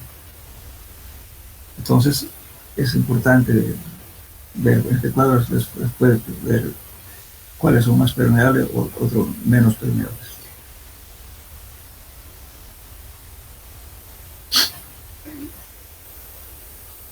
Perdón un ratito, por favor.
Bueno, disculpen. Bueno, ahora lógicamente en función, digamos, de la necesidad, si la obra va a ser perentoria, o sea, provisional, o si va a ser definitiva, entonces hay que hacer un plan de drenaje. Entonces, en el plan de drenaje, la colocación del sistema de drenaje depende de la forma de flujo y del que se desee establecerse, ¿verdad? Si el drenaje va a ser instalado en una presa, por ejemplo, la posición del agua antes y después del drenaje puede establecerse por medio de flujo. Ahora, lógicamente podemos hacer, este es un esquema que estoy mostrando acá. En la parte superficial tenemos un terreno, este es un suelo permeable, en la cual lógicamente si hacemos alguna estructura acá puede hacer daño, pero podemos captar también agua mediante tuberías, que esto no funciona por un permanente para no afectar justamente la zona de construcción. Entonces, en el plan de drenaje, ¿no es cierto?, pueden haber diferentes tipos de obras. Por ejemplo, podemos ver acá filtros, conductos, sistema de eliminación del agua. Un dren completo tiene 3 componentes: filtro, el conducto o colector y el sistema de eliminación. El filtro es utilizando galerías filtrantes o simplemente tubos revestidos con geotextil, el cual tiene cierta pendiente, lógicamente tiene una pendiente baja, en el cual se puede captar agua mediante a una cámara y luego bombeada al lugar, digamos, ¿cierto?, de evacuación. El conducto recoge las aguas de filtro y las conduce hacia afuera. Los conductos pueden ser zanjas o tubos, eso depende, ¿cierto? Simplemente, inclusive zanjas excavadas con material filtrante. ¿Y qué es material filtrante? Son materiales permeables, que son la grava o grava graduada. El diámetro corriente de las perforaciones de los conductos son de 3 a 8 milímetros y requiere un filtro con un tamaño de 13 milímetros. Generalmente aquí en nuestro medio, si colocamos tubos, por facilidad siempre estamos usando tubos de 4 pulgadas o rara vez utilizamos tubos de 6, porque eso sería para mayores sistemas de dren. Y para rebajamiento de niveles de agua estamos utilizando generalmente tubos de 4, rara vez de 6, siempre se utiliza de 4. Los tubos angulados, como hacer un pozo de agua común, y luego se colocan los filtros y se bombea. Ahora, también podemos hablar, esto también pueden ser, estos filtros pueden ser de tipo vertical, puede ser horizontal. Por ejemplo, en las laderas, digamos, de los cerros, se puede utilizar tubos de PVC que, por ejemplo, digamos, en una zona donde esté dos formaciones geológicas, un suelo que sea con suelo rígido, duro, que ya no entre el agua, y encima una terraza aluvial. Una terraza que es de reciente formación y que se satura fácilmente. Entonces, esa saturación hace que el suelo se desplace. Entonces, en muchos casos, se hacen justamente perforaciones de forma horizontal, en las cuales, mediante conductos, drenan el agua para que no ocurra esa saturación y que no haya desplazamiento del suelo. ¿No? Eso es. Entonces, o sea, todo depende de qué tipo de obras se va a construir. Disculpa un momentito, por favor.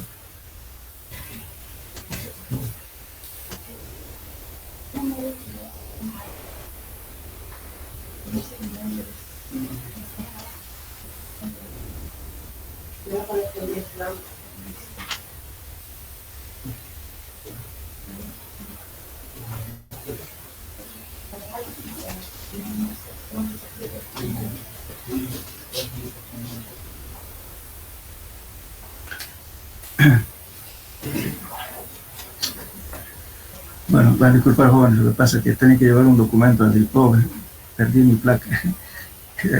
Bueno, entonces, ahora el asunto de este famoso dren francés.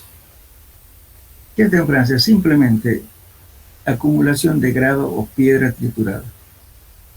La función que cumple es que esto deja pasar el fluido libremente. Creo que ya le hablé a ustedes el otro día. Hay vamos a hablar reciente.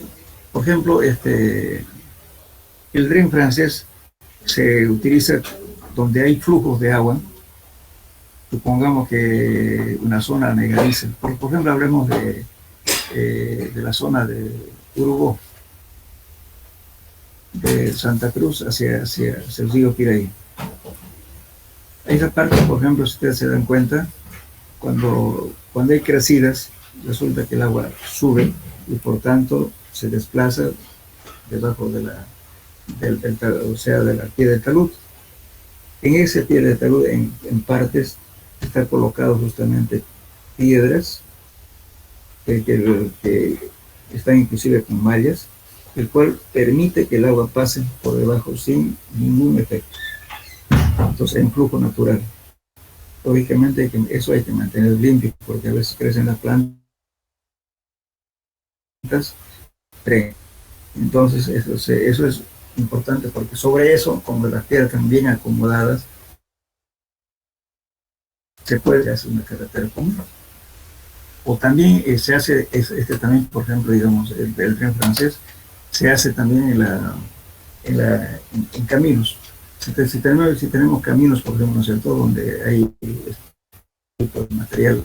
Por ejemplo, vamos a hablar un poquito de la avenida Alemania, del segundo al tercer anillo. No, del tercer anillo hasta el cuarto nivel.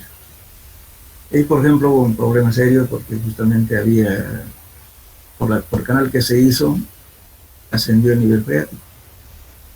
Y encima pasaron camiones de alto tonelaje, cosa que ese lugar no estaba hecho para eso. Entonces causaron daño al pavimento inicialmente cuando se inauguró la obra. Pero no era un problema de falla de ingenieros, era un problema imprevisto, que eso estaba por un camino natural, pero no para que pasen camiones de alto tonelaje, ¿no es cierto? Como son los cañeros que van a San Aurelio. Entonces pasaron por ahí por emergencia porque estaba trancado el cuarto anillo. Bueno, pues y encima llovió, entonces la lluvia hizo que el nivel de agua ascienda para arriba porque el canal que le vistieron sirvió de cortina. Entonces no hubo un flujo natural. Entonces el suelo se saturó y hubo problemas de hundimiento en partes. Hubo una bulla tremenda, grande. Como siempre, ¿no? Cuando hay problemas, para criticar son buenos. Antes de investigar están hablando malas cosas. Tuvieron la Contraloría de la República y todo lo demás. Pero más bien fue un infare.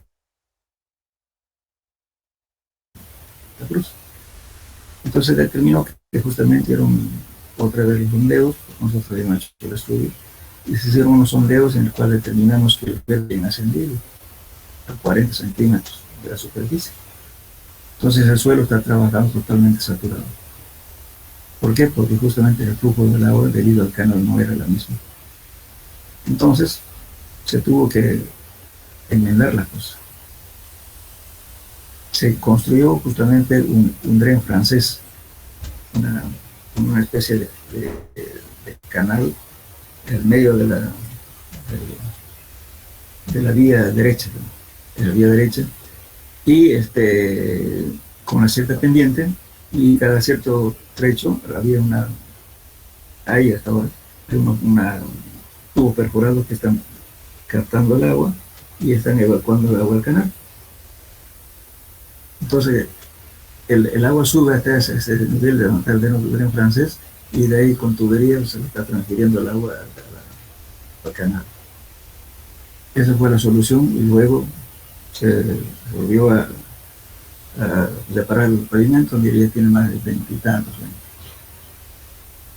Entonces el dren francés funciona de ese modo. Es un dren que, por ejemplo, son piedras o gravas gruesas, o si no, piedra triturada también. Entonces eso sirve para drenar las aguas. Mucho va a depender, como le digo, qué casos y cuáles son la duración que va a tener ese dren. Bien, tenemos también los drenes abiertos. El método más antiguo de drenaje por excavación de caminos o obras similares. El dren abierto, y hace una zanja, como una zanja, ¿no es cierto?, que hay en la carretera, que es una cuneta. Las cunetas son triangulares. O una fosa colectora para bombear agua.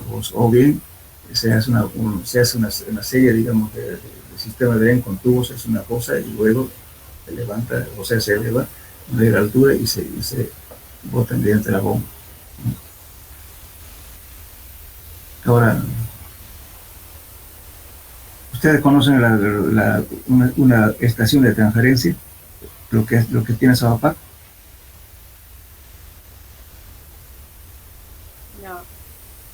No. Ya fíjense, la ciudad de nuestra es casi plana, ¿verdad? Entonces, si hacemos una red digamos, para botar aguas hervidas, resulta que para llevarlo más lejos, los van a tener que entrar a mucha profundidad, ¿verdad? Entonces no se puede trabajar así. Entonces, la acción de transferencia, ¿qué es? Lleva un tramo determinado y luego hay una fosa, y luego a través de una bomba lo vuelve a subir. ¿Entienden? La pendiente baja hasta cierta parte y con una bomba lo suben otra vez de nivel, y luego otra vez lo vierten así, por estaciones, digamos, y por eso se llama estación de transferencia. Entonces de ese modo se evacúan las aguas hacia alguna oxidación. La única forma, digamos, de trabajar en zonas que no tienen mucha pendiente. Ahora sí, en La Paz más bien habrá que evitar de que el agua corra con mucha velocidad. En cambio aquí, no, al revés. Si vamos dando una pendiente, va a haber un lugar en que ya va a ser demasiado hondo y no podemos trabajar así, entonces hay que subir mediante una bomba. Ese es el sistema de transferencia. Para que puedan seguir continuando con la... Claro, entonces puede llegar decir otro tramo, ya cuando está otra vez hondo, otra vez está así, otra vez lo suben y otra vez lo tiran así. Bueno. Entonces ese es justamente un sistema de dren, ¿no? Y lo mismo se puede hacer con aguas de lluvia, lo mismo. ¿Por qué no hacer que se dio tuberías enterradas, ¿no es cierto? Y luego lo transferimos, ¿no? Ahora, por ejemplo, ¿por qué nuestra ciudad rebalsa del agua? Porque lamentablemente todo el proceso que se realizó por pavimento en la parte central no tenía ni siquiera levantamiento topográfico, ni altimétrico. Y bueno, todo el estudio de eso, bueno, le hizo un abogado, por el levantamiento. O sea, por cuestiones, bueno, no sé por qué razones, pero ahora era bastante difícil conseguir, todo el mundo llevaba su DM, no sé lo que está en el Cristo. ¿Conocen dónde está el DM principal de Santa Cruz o no? Hola. Está en Cristo. Hay otro VM en la terminal vieja, en la Cañota. Entonces por eso se hicieron tramos parches, ¿no? Con diferentes, por eso de la ciudad a veces no está bien diseñado en realidad el sistema de dren. Y encima, canales que se están cayendo justamente por qué razones. Porque no se tomó en cuenta, ¿no es cierto?, el tipo de suelo, qué erosión va a producir ese suelo. El canal Chivata, por ejemplo, en esa zona tiene arcilla expansiva, dispersante. Y bueno, la arcilla dispersiva, ¿qué pasa? ¿No? Se va deshaciendo con el agua y por tanto se va haciendo zanjas y se cae justamente los canales. Entonces por eso es importante mejorar las características de estudio cuando se hacen canales. Y eso muchas veces eso falla justamente el departamento, pues, técnico, ¿no?, de la entidad que construye canales, o el calculista, por ejemplo. Bien, esas son cuestiones, digamos, no hablaremos de lo demás, pero esa equidad hay que tener cuando se hace una estudio, hay que pedir qué tipo de arcilla, hacer una pruebita, ¿no? Bien, entonces, ahora lógicamente vienen los drenes abiertos, como le digo, pueden ser, por ejemplo, ahora todo el sistema de los canales que tenemos en la ciudad de Santa Cruz, que son canales abiertos, ¿verdad? Son revestidos porque tienen que durar muchos años, pero también se puede hacer canales abiertos solamente para alguna obra determinada, para emergencia. Eso va a depender mucho del tiempo que va a durar. Ahora, los heces drenados, tenemos todo el sistema alcantarillado, ¿no es cierto?, pluvial, que es dreno cerrado, ¿verdad?, que va bajo tierra. Y lógicamente que las mismas especificaciones técnicas dicen cada cuántos metros tiene que tener ¿cómo se llama?, su cámara de inspección, todo demás. Eso es cuestión, digamos, ya de las partes hidráulicas. Pero entonces los drenes sirven simplemente para evacuar el agua. Ahora, en zonas donde no hay, digamos, por ejemplo, alcantarillado, o que los suelos no son buenos, por ejemplo el caso del Urubú, el Urubú, los suelos son bastante duros, no son permeables. Entonces, ahí se puede hacer también, por ejemplo, galerías filtrantes. ¿Qué son las galerías filtrantes? Simplemente, podemos ver aquí, por ejemplo, de esta forma o esta forma. Se coloca un tubo con una cierta perforación, pero este tubo perforado, ¿ya? Entonces, como este suelo, vamos a suponer que es un limo arcilloso, su coeficiente de probabilidad es bien bajo, entonces el agua tiene que infiltrarse, las aguas servidas que va a pasar por acá, por las aguas que se producen en una vivienda. Entonces, ¿qué hay que hacer con eso? Lógicamente, calcular el área de infiltración. El área de infiltración es justamente por dónde se va a entrar el agua, por aquí, por acá y por acá. Entonces, haciendo una prueba, ¿no es cierto?, fácil es eso, a los que les interese les puedo dar unos abacos y el método de hacer el ensayo. Se hace un ensayo en el campo, se hace una excavación, de acuerdo a norma, creo que es 30 por 30, no sé, no recuerdo, y luego se satura ese suelo, hasta que esté completamente saturado se le va echando agua. Una vez que esté completamente saturado, entonces se coloca una regla y se controla el tiempo, ¿no es cierto? Y la cantidad de infiltración que ocurre en ese pozo que se ha hecho. Eso es en el sitio. Y con ese valor te va a ir un abaco, y el abaco va a decir que la infiltración es tantos litros por metro cuadrado. Entonces, con esa prueba dice, muy bien, tengo o sea, la cantidad de familias o las personas que viven en una casa, si supongamos que sean 5 personas, de las 5 personas que consumen, que sea 200 litros de agua, digamos, serán 1000 litros. Entonces yo puedo saber qué cantidad de áreas de infiltración voy a tener para evacuar el agua que va a producir esas 5 personas. Y lógicamente aquí estuvo perforado con una cierta pendiente, y luego voy a cubrirlo esto con geotextil, y luego con grava, como en este caso mejor ponerle una cobertura de grava para que el agua salga. Y entonces de ese modo puedo hacer funcionar el sistema de drenaje. A veces igualmente hay lugares donde cae el agua del techo y no sabemos dónde meter el agua. También se puede hacer. Lógicamente aquí se coloca un suelo vegetal y coloco las plantas, y las plantas van a estar bien abonadas y bien regadas. En Las Palmas, antes que haya sistema alcantarillado, también se utilizó este sistema. En realidad hay muchas posibilidades, ¿no es cierto?, de verla. Más que todo, uno para poder determinar un sistema de drenaje, hay que fijarse qué tiempo le va a durar. Entonces, en función de eso se hace el cálculo. Después tenemos los drenes de manto, los mantos o capas continuas de drenaje que emplean algunas veces debajo de las presas y de los pisos de los basamentos para reducir la supresión. Como decía, ¿verdad? Entonces, cuando hacemos sótano, entonces se hacen en los pavimentos para impedir la ascensión capilar que puede afectar estructuralmente el pavimento. El manto consiste en una capa de filtro en contacto con el suelo y una capa colector o más grueso, que también sirve como segundo filtro. Por ejemplo, donde hay ¿cómo lo puedo decir? Si tenemos una arcilla expansiva, ¿no? Pero que cuando hay bastante agua, la arcilla se expande, aumenta el volumen, y después en la época de estiaje disminuye.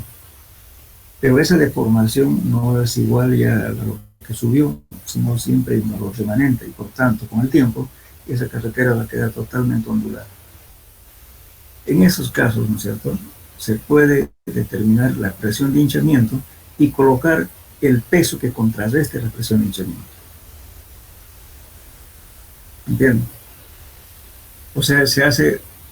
Les di el otro día una tarea, espero yo lo voy a dar preguntas hoy día, y me lo van a poner, todas las preguntas que se hagan me lo van a poner aparte para ver quiénes leen. Luego dijimos, ¿no es cierto?, que el asentamiento por consolidación se utiliza ¿qué se utiliza para hacer consolidación? ¿Qué equipo? Edómetro, ingeniero. Exactamente, edómetro o consolidómetro. Bien, eso, pero para medir al revés, ¿cuánto es la presión de hinchamiento? ¿Qué se mide? Esa es la pregunta de ustedes. ¿Qué equipo se llama eso?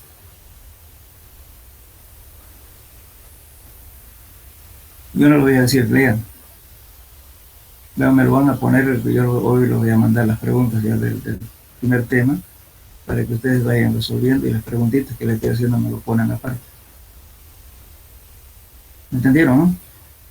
¿Qué se llama el ensayo para determinar la presión de hinchamiento? El de asentamiento ya dijimos que es edómetro o consolidómetro. Pero ahora voy a medir al revés, pero quiero saber con qué presión no me va a dejar ya de hincharse, puede aumentar de volumen. Justamente el aumento de volumen es cuando esté aumentando agua, se va a tener una presión grande. Bien. Bueno, decimos, bueno, ahora después los pozos profundos, los pozos profundos que se hacen, como ya dijimos, los pozos profundos son más que esos pozos que estaba hablando. Colocar tubos, ¿no es cierto?, con un sistema con filtros ranurados, con grava de empaque, todo lo demás. También pozos horizontales, que también les dije, o sea, que eso lo utilizan en las laderas, algunas veces en la... Otra cosa que les iba a decir, que según les va a hablar más en carreteras, porque eso es parte de carreteras. En una planicie, ¿cierto? Una pampa, digamos. Bueno, hay las normas, por ejemplo, cuando no se hacen alcantarillas, ¿cierto? Porque el flujo superficial es permanente y el flujo subterráneo también, el agua siempre está en movimiento, nunca está quieto. Entonces, cuando hay lluvia superficial, sube alto, y si no hacemos alcantarilla, ¿qué va a pasar? Entonces va a subir tanto el agua que el agua va a pasar sobre el pavimento, ¿verdad? Entonces hay que hacer también justamente ese dren, para inclusive en lugares planos. Pero eso uno dice, qué loco, porque ponen alcantarillas y no hay nada. Pero porque justamente precisa durante un momento de lluvia. Ahora en las cunetas, lo mismo. En las cunetas se pueden hacer revestidas o cunetas de tierra, pero en todos modos siempre se debe manejar una pendiente muy baja, de tal modo que siempre trabaje dentro del régimen laminar, no turbulento, no demasiado velocidad, porque si no va a causar erosión, ¿no? Entonces, lógicamente, hay que ser también disipadores de energía. ¿Qué son disipadores de energía? Igual que hace rato estaba hablando de estación de transferencia, lo mismo. En este caso, va a una cierta pendiente, ¿no es cierto? Y luego, ya el aumento, o sea, la velocidad del agua va a ir aumentando. En ese caso, ¿qué hago? Hago una especie de grada. Y otra vez la pendiente. Esa especie de grada, ¿que sirve? Pérdida de energía. ¿Por qué? Porque estoy poniendo que el agua corre, lógicamente, aunque sea de vestido. Si es solamente tierra, va a causar una socavación ahí. Entonces, de ese modo voy disminuyendo la velocidad del agua con disipadoras de energía. Ahora, si estoy bajando una ladera, bueno, resulta que ahí va a venir el agua a toda mecha, ¿verdad? A toda velocidad. Va a causar problemas serios, ¿verdad? ¿Y qué tengo que hacer? Tengo que hacer disipador de energía. Si ustedes van por el camino, se van a ver una especie de graditas, ¿no es cierto?, en los arroyos. Eso es un disipador de energía. Ahora, si pasa una alcantarilla, va a pasar a otro lado. Por cuestiones, digamos, que va a erosionar, va a ser cualquier cosa. Si le pongo una tubería más allá, pero el agua va a caer con fuerza hacia el fondo, y me va a causar, ¿qué cosa? Una socavación, ¿verdad? Que al final me va a dañar la carretera. Entonces, ¿qué se hace? Disipador de energía. ¿Cómo se hace? Justamente se puede poner colchonetas, ya sean de tipo gavión o cualquier otro elemento, de tal modo que el impacto del agua no dañe y no me cause una laguna ahí y tenga problemas después con la carretera. Todos los sistemas lo van a ver seguramente con más detalle en carreteras, ¿no? Pero de todos modos, acá lo que estamos hablando de sistemas de drenes. Terminamos este cortito, ¿ya? Terminamos el tema. Después de estos son los pozos filtrantes, que se llaman well point, o también pozos de pequeños diámetros. ¿En qué consiste esto? Generalmente esto se utiliza para hacer excavaciones en tierra. Por eso las empresas que tienen estos equipos para hacer, qué sé yo, tendido de tuberías, digamos, ¿no es cierto?, de aguas servidas, entonces esto siempre va a ser mucho más rápido. Porque si yo tengo agua, voy a poner mi zanja unos 2, 3, 4 metros, digamos, entonces va a ser difícil de que yo cada vez tengo que poner entibado, tengo que poner maderas laterales o planchas con travesaños, y es un mineral y además cuesta mucho tiempo. Entonces este well point se clava, ¿no es cierto? Tiene doble filtro, un filtro interno metálico, y por encima tiene otro agujero más grande. Entonces aquí tiene una punta que se llama, igual que esta aquí, es una boquilla. Entonces meto agua y le meto por chiflón. Pongo una bomba, digamos, de agua por acá y le bombeo agua de aquí y automáticamente se va a excavar y se va a ir hundiendo esto. Eso siempre y cuando tenga solamente arena, pero si tengo arcilla ya no voy a poder hacer eso. Entonces tengo que perforar para meter esto. Si es arcilla. Ahora, si es pura arena, entonces fácil. Le damos de arriba nomás, metemos la bomba acá y le inyectamos agua a alta presión y por aquí sale, por eso a veces se llama chiflón, la presión de agua, porque tiene aquí una bujilla. Entonces se va perforando y se va metiendo el tubo. Ahora, si no se logra eso, si tenemos otra cosa, entonces, bueno, hay que colocar filtros en la parte lateral y luego estos filtros que están colocados acá se utiliza un tubo conductor, un colector, y a través de una bomba estamos sacando simultáneamente agua de diferentes pozos. Entonces hago la excavación, coloco el tubo, cierro el tramo, paso el otro tramo. Este mismo sistema, hay ahora una empresa apareció allá en Santa Cruz, una empresa que alquila el waypoint para sótanos. No sé cuánto, dice que es caro, no sé cuánto cobra por hora, creo que cobra. Entonces ahí este sistema. Entonces el sistema es más usado para excavaciones de canales, ¿no? Para enterramiento de tubos. Una vez que terminamos, sacamos esta herramienta, lo ponemos otro tramo. Entonces por eso es difícil competir con las empresas que tienen este sistema, que están colocando maderas para enterrar. Eso se llama wellpoint. Bueno, yo creo que con esto terminamos este tema. ¿Alguna duda? Pregunten, por favor.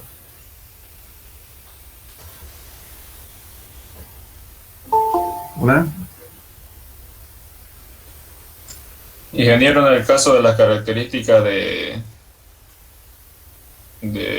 drenaje de los suelos, de diferentes tipos de suelo, ¿cuál sería el peor? Digamos, ahí decía impermeable y había decía otro que era pobre. ¿Cuál de eso es peor? Lo que pasa es que si usted quiere drenar, ¿cómo lo puedo decir? Si está haciendo un sótano, si hay arena, entonces, bueno, es fácil meter este sistema. Si usted quiere, puede drenarlo, si quiere, depende de qué profundidad quiere hacer. Entonces, con varios tubos que usted coloca en el entorno donde va a hacer la excavación, y saca agua, y va botando agua permanentemente. Una vez que ya coloque todo su trabajo, entonces deja de bombear, ya no tiene agua. Ahora, si no se hace eso, entonces se colocan pozos, digamos, como hacer pozo de agua, lo mismo. Se perfora, se coloca el tubo ranurado, se lo coloca grava, se limpia el pozo y luego coloca una bomba sumergible y va bombeando. Entonces eso, cuando son áreas reducidas también, ¿no? Entonces, cuando es un área, digamos, como ser una tubería, por ejemplo, entonces es mejor trabajar con este sistema. En algunos casos, cuando la gente no tiene, lo hace pozos así, en esta misma forma, pero, digamos, artesanalmente. Y he visto, creo que en Portachuelo, que un tipo se inventó esto. Así que en qué población vi este sistema, ¿cierto? Que es netamente de tipo artesanal, se los fabricaron, pero funcionó. Cuando son terrenos estratificados, entonces por eso es difícil, a veces hay arena, arcilla, otra vez hay arena, entonces ahí hay que tratar siempre, digamos, de ver qué tipo de obra vamos a hacer para poder sacar el agua para bajar los niveles. Bien, creo que tienen clases. Nos quedaremos acá, por favor, cualquier duda que tengan de este tema, los primeros minutos de la próxima clase podemos discutir. ¿Ya?